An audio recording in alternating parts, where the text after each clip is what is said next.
Attention fight fans, how are we doing tonight? You have Thomas Shock here.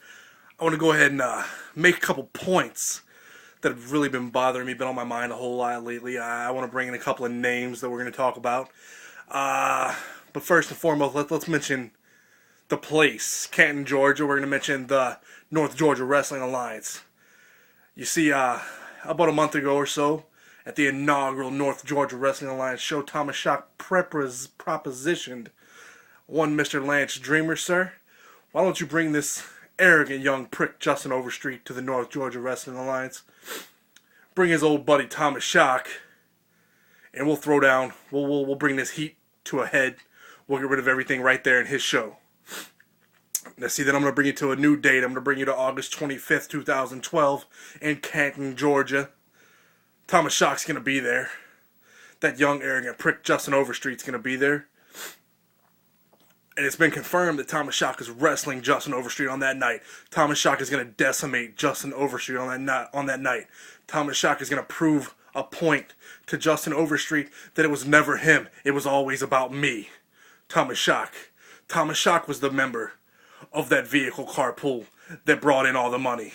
Thomas Shock was the man in that crew, in that carpool that brought in all the bookings. Thomas Shock was the guy that everyone sought after, not Justin Overstreet. Nobody wants a 6'4", 200-pound prick that can't even talk a big game. He not only can he not talk a big game, but he can't act a big game. Now see, now I'm going to prove a point now. We're going to say that ever since Justin Overstreet's inception into the wrestling business, he's been Thomas Shock's own personal tag team partner. They were part of the greatest group in wrestling history. We called ourselves Era Now. We were the evolution of ruthless aggression. Everything that we could possibly do, we did. Alright? But Justin Overstreet thought he was better than me.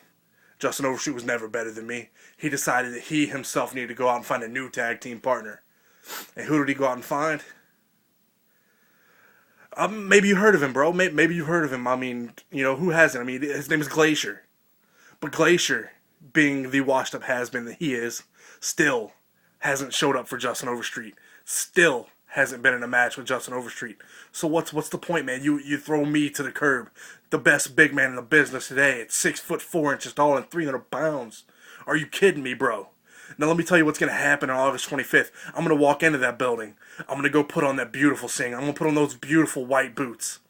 And then I'm going to don my boots. And I'm going to shove my foot so far up your rear end, boy, that my knee's going to quench your thirst. How you feel about that, Overstreet? I'm going to go in there. I'm going to put the boots to you, son. I'm going to beat you within an inch of your life. And I'm going to do all this within 15 minutes. Do you get me? All of this in 15 minutes.